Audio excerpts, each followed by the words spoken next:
Lights out, Rex.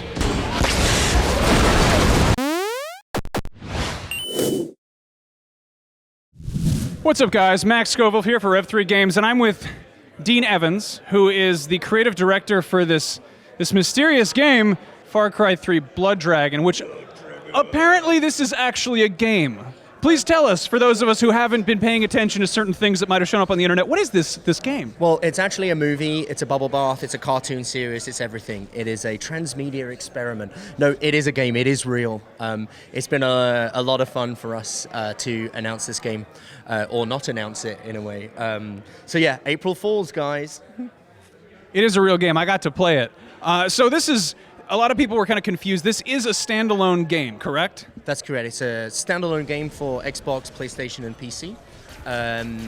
Releasing at the beginning of May for, I think it's going to be $15. And it's downloadable, $15, and it's just a single player campaign. It's just a single player campaign. Yep, you don't need to own Far Cry 3 to play it. It's its own little beast. Okay. Well, that's good to hear.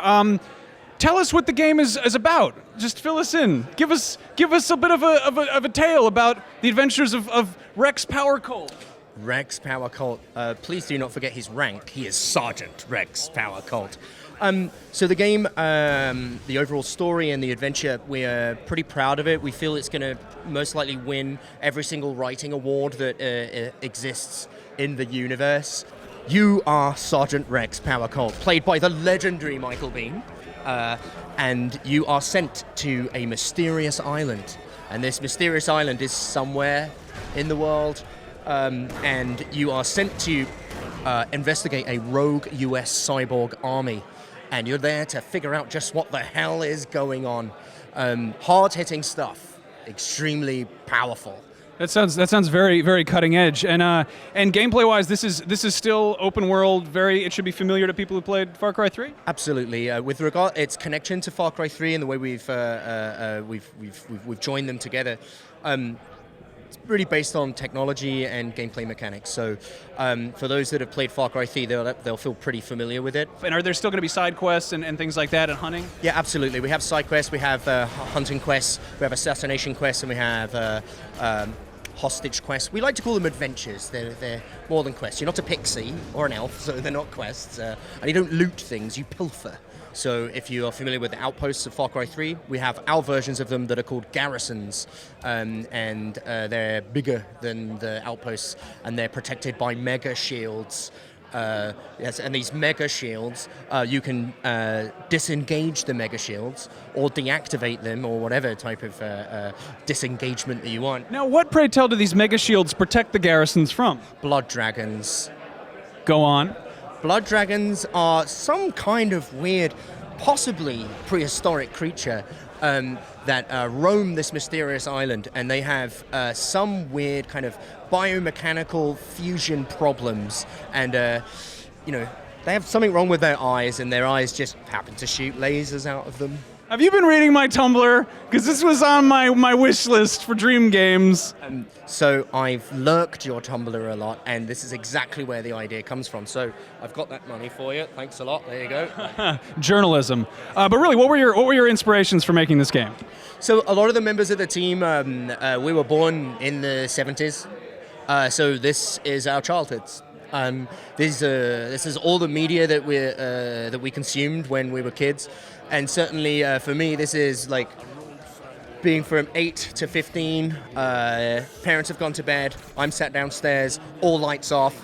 The CRT TV, that single glow in my face, and retina being burnt by watching RoboCop and Terminator again and again and again and again. Oh my God, I love it. Switching the RF unit to like playing like Genesis and Amiga and shit like that, Yeah, it very much has that feel. You've got some familiar stuff. You've got RoboCop's pistol. You've got the sawed-off shotgun from Terminator. You've got Michael Biehn. Who is the villain in this, actually?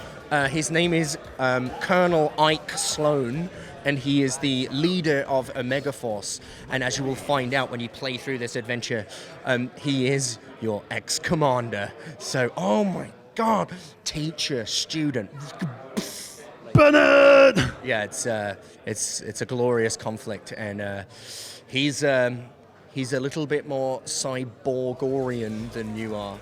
Okay, I'm okay with that. Percent cyborg. I like that. How big is the island comparably to Far Cry 3? That big? Is that big?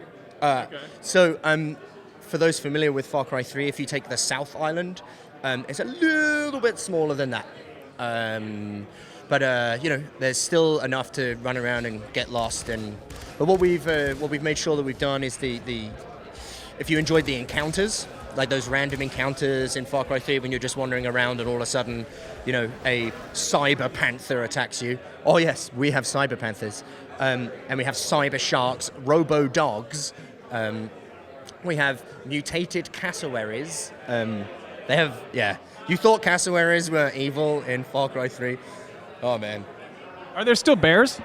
No, we actually got rid of the bears. The fuck is wrong with you? Why would you get rid of the bears? Because, well, if you knew anything about the universe, in 1997, when World War IV kicked off, all bears were exterminated during the nuclear fallout. So that's why the fuck we got rid of bears. Okay, that's the best question I've ever gotten an answer to in an interview. What about vehicles? Are there still a variety of vehicles? I saw Jeeps in the game. Yeah, we have Jeeps, we have jet skis, we have all the same vehicles from Far Cry 3, with one extra special one which I won't tell you about. But is it jetpacks? No, not jetpacks. Are there still hang gliders? Jetpacks is kind of more, I'd say 70s really, maybe a little bit early 80s, plus it's look at Rex. You see him with a jetpack? No, he's running like this, servos kicking off on his legs. Yeah, it's about running and shooting cyborgs in the face. Okay, that's pretty much what it's about. Are there still hang gliders? Yes. Is the squirrel suit still there? No. Okay, I can accept that. One of the reasons being because the island's a bit smaller, right? And the game itself, it's not like the huge opus that's Far Cry 3. We're an arcade title, so we wanted to make sure that the player enjoys himself as much as possible on the ground, running around with a quad-barrel shotgun and explosive rounds from a sniper rifle that has it's semi-auto upgrades so you can fire it from the hip. It is 80s and 90s action movies, so you can upgrade your weapon so you don't have to aim down iron sights, and you can have 180 round magazines and just. And is there still weapon customization to get it flame decals and stupid red camo and stuff? No, we don't have any decals on it. We've gone straight for just the attachments themselves. Our movie production budget didn't allow for that, I'm afraid. What about the skill tree? Do you earn new skills as a cyber commando?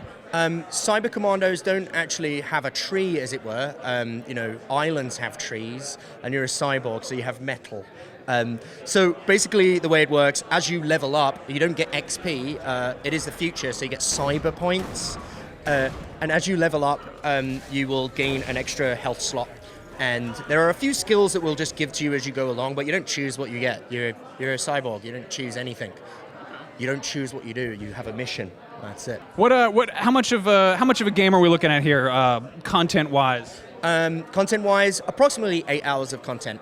But but it is based off Far Cry 3. So if you just want to rumble around in the open world and just destroy stuff and enjoy the glory of cyber murder, then it's pretty much infinite.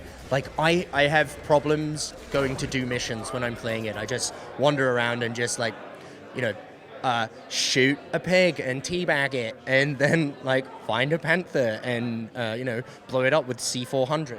That's exactly what I wanted to hear. You're telling me everything I want to hear. It's 8 hours plus of cyber murder of pigs on an island. Michael Biehn does the voices. Power Glove does the music. Again, how much? When does this come out? Where do you get it? So it's been coming out on the beginning of May, and it's going to be $15. Dean, thank you. Just thank you.